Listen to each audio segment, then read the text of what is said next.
안녕하세요. 잡수다의 진짜입니다. 늘 3명이 함께 방송하다가 오늘은 왜 저 혼자냐고요? 이미 예고한 바와 같이 잡수다는 만담하기 좋은 집, 안심출동, 진짜뉴스 유기남 이 3가지 컨텐츠로 여러분을 찾아뵙는다고 약속을 했었습니다. 그래서 저 진짜는 유승민 의원 기사 읽어주는 남자, 즉 유기남의 컨텐츠 방송을 위해 홀로 인사를 드리게 되었습니다. 앞으로의 유기남은 SNS나 커뮤니티, 각종 언론 매체 등을 통해서 유승민 의원과 관련된 각종 기사를 발빠르게 공유하고 함께 고민하는 방송으로 만들어 가려고 합니다. 앞으로 구독자분들의 많은 관심과 시청 바라겠습니다. 감사합니다. 방송은 조국 장관 사태와 최근 유승민 의원이 중앙일보와 보수통합 관련 인터뷰한 기사를 공유해 보도록 하겠습니다. 유승민 의원이 속해 있는 기재위 국가음 소식을 전하도록 하겠습니다. 청의 중립성이 또 도마위라는 기사 제목이 있는데요. 관련 기사를 한번 보도록 하겠습니다.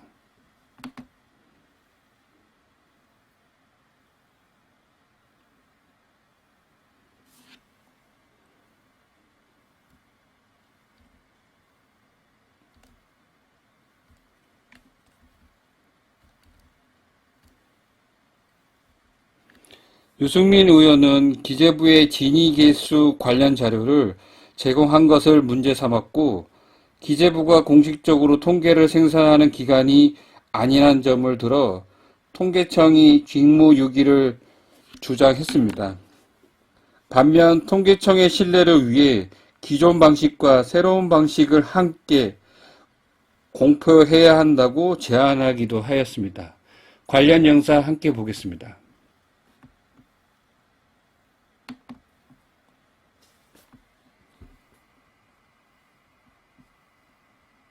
네, 9월 2일 날 기획재정부 보도자료 중에 중산층 소득 개선 현황이라고 된 자료를 보면 기획재정부가 진위계수를 자체 계산을 해가지고 소득 분배가 개선되었다 이렇게 이야기하는데 통계청이 그 전에 발표한 5분위 외유 같은 그거는 개선이 전혀 안 된 상황이었어요. 기획재정부는 이거는 통계를 생산하는 기관이 아니잖아요. 그래서 기획재정부가 1인 가구를 제외한 진위계수를 이렇게 자체 계산이라고 이렇게 표시까지 하면서 이렇게 했을 때 통계청의 진위계수의 작성을 기재부가 이렇게 의뢰했습니까? 한 적이 있습니까? 작성을 의뢰한 적은 없습니다. 그러면 기획재정부가 통계청의 데이터를 그냥 달라 이렇게 갖고 와가지고 진위계수를 작성한 겁니까? 예, 그런 것으로 알고 있습니다. 예? 네.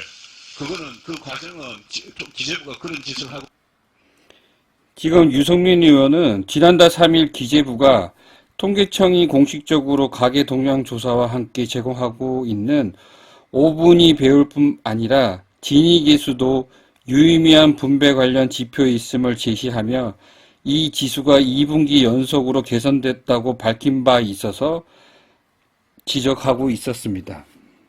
또는 유승민 의원이 20대 국회에서 입법 발의한 6.25 참전 소년병에 대한 예우와 지원에 대하여 홍남기 경제부총리에게 질의한 내용입니다.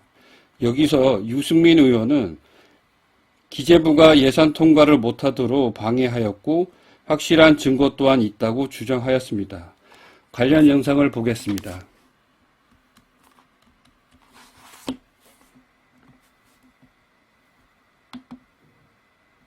공무원들한테 제가 좀 따끔한 싫은 소리 한마디 할게요.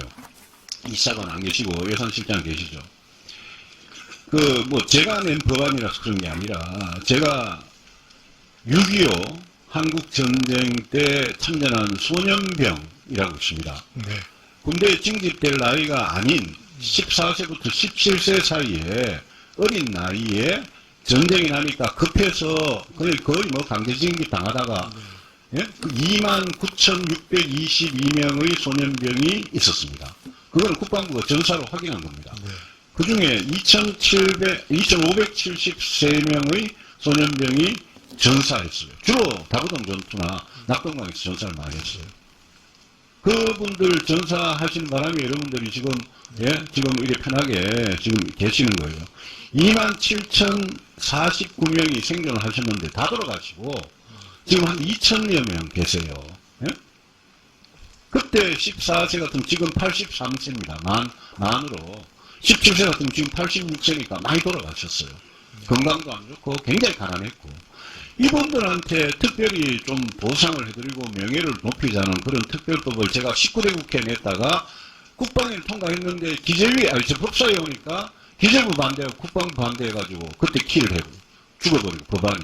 이번에 또 법안이 국방이 이제 통과를 하는데 기재부에서 와가지고 국방위원들한테 소위원들한테 다니면서 이 법안 통과 안 되도록 나쁘게 말하면 로비를 하고 다니는 거예요. 예산실에서.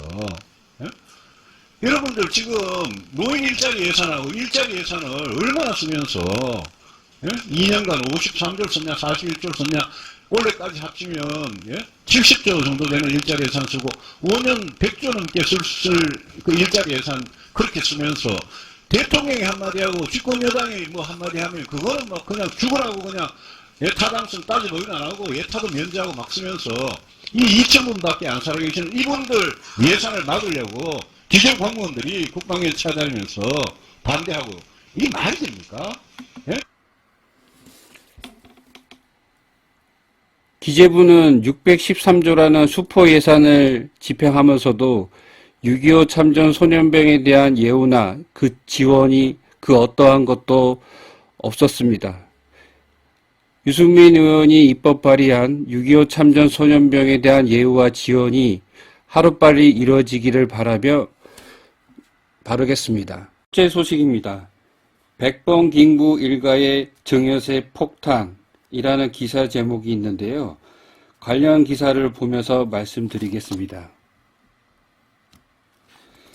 유승민 의원은 백범 일가에 대한 과세가 시행령 입법 미비로 문제가 됐는데 이를 개선할 의지가 있느냐고 국세청장에 물었고 개선 의견을 내겠다고 답변해왔다고 합니다.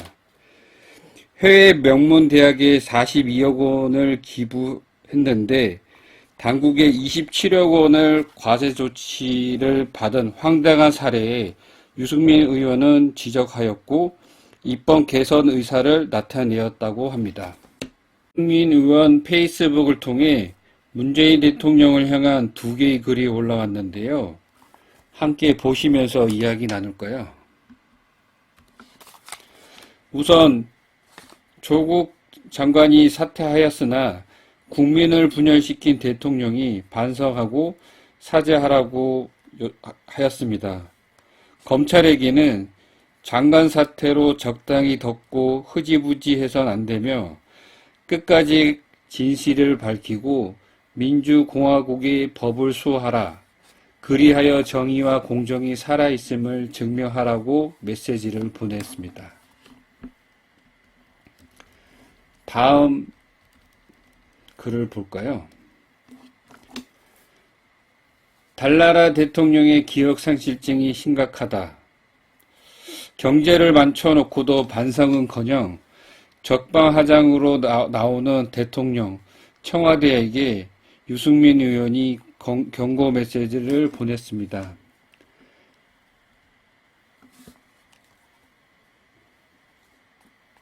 마지막으로 유승민 의원이 10월 9일 중앙일보 인터뷰 중에 보수통합 3대 원칙을 제시하였습니다.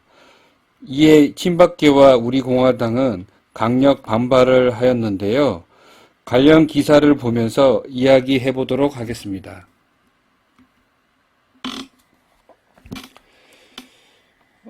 유승민 의원이 중앙일보 인터뷰에서 말한 3대 원칙이 무엇인지 한번 보겠습니다. 첫 번째, 박근혜 전 대통령 탄핵을 인정하라. 두 번째, 자유만 강조해온 보수 아젠다를 공정 정의로 확대해라. 이게 개혁 보수죠.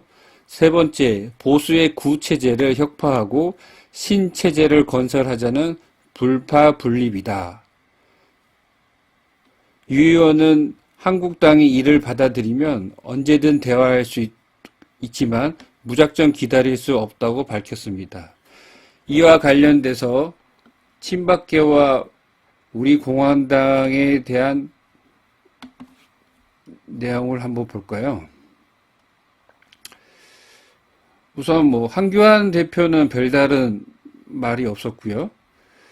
한 친박계 중진 의원이 CBS 노컷뉴스와 통화해서 유 전 대표가 지금 말도 안 되는 소리를 하고 있다. 범친박계 초선 의원도 지금 탄핵에 대한 입장을 거론해서 대체 어쩌자는 것이냐. 서로 한 발씩 양보해서 탄핵은 불행한 사태였다고 말하면서 풀어가도 통합이 될까 말까 한데, 그리고 우리 공화당이 이제 유일하게 대변인을 통해서 논평을 하였는데요. 유승민 의원이 탄핵의 잘못을 분명히 인정하고 사과하는 일 없이 그와 통합을 논의하면 모든 책임은 한국당이 감당해야 할 것이라며 탄핵으로 인해 대한민국을 좌파 세상으로 절단내놓은 보수 역적들에 대한 특단의 대책을 강구하고 있다고 경고했다. 여전히 우리 공화당은 유승민 의원을 탄핵 역적으로 보고 있습니다. 보수 통합과 관련하여 오늘 친박계라고 볼 수 있는 윤상현 의원이 유승민 의원 의견에 전적으로 동의하며 보수 통합 위에 빨리 돌아와야 한다고 밝혔습니다. 관련 기사 보면서 계속 이야기를 나눠보도록 하겠습니다. 윤상현 의원은 유승민 의원이 탄핵에 찬성했냐 반대했냐로 싸우지 말고 탄핵의 강을 건너자고 제안했다. 탄핵을 인정하자는 것이 탄핵이 절대로 옳았다거나 불가피했다는 뜻은 아닐 것이라고 이해한다고 전하였습니다. 그래서 한교안 대표와 유승민 의원은 오늘이라도 만나야 한다고 촉구하였는데요. 결국 한국당이 보수 통합과 혁신에 응답할 것인지 아니면 현재 지지율에 취해 변하지 않을지는 한교안 대표에게 그 공이 넘어갔다고 봐야 할 것입니다. 오늘 대구 CBS와 영남일보가 공동으로 실시한 대구 동구을 선거구 여론조사 결과가 나왔는데요. 관련 기사를 보면서 이야기 나누도록 하겠습니다. 유승민 의원이 한국당 후보인 김규환, 김재수 모두에게 열세인 안타까운 결과가 나왔습니다. 김규환, 이승천, 유승민 기타 후보를 두고 여론조사를 했는데 김규환 후보가 51.5, 유승민 의원이 22.4라는 결과가 나왔고요. 김재수 후보로 바꿔서 조사를 해봐도 김재수 후보가 48.9, 유승민 의원이 23.7%로 열세인 결과가 나왔습니다. 지금의 여론 결과는 큰 의미가 없다고 봐야겠지만 지지율이 떨어진 이유를 보면 바른미래당으로 승산이 없다는 한계가 있을 거고요. 조국 장관 이슈로 좌우로 극명하게 갈린 것도 지지도가 떨어뜨린 요인이라고 볼 수 있을 것 같습니다. 앞으로 총선이 6개월 남았는데요. 내년 총선에서 변화와 혁신을 위한 비상 행동이 민주당도 싫고 한국당도 싫은 중도층을 선점하여 큰 역할을 해주길 바랄 뿐입니다. 오늘 조국 사태 실검을 뛰어넘는 연예계의 비보가 있었죠. 전 FX 멤버 셜리, 본명 최진리 씨가 자택에서 숨진 채 발견되었고 신경을 적은 메모가 있었던 것으로 알려졌습니다. 그는 활동하는 내내 악플에 시달려 극단적인 선택을 하지 않았나 봅니다. 상가 공인의 명복을 빕니다. 오늘 유기남 첫 방송 어떠셨나요? 떨리는 마음으로 첫 방송을 시작했지만 부족한 게 많았던 게 사실입니다. 물론 재미도 없었고요. 그렇지만 저 진짜는 보다 빠른 기사로 다음에 찾아뵙도록 하겠습니다. 감사합니다.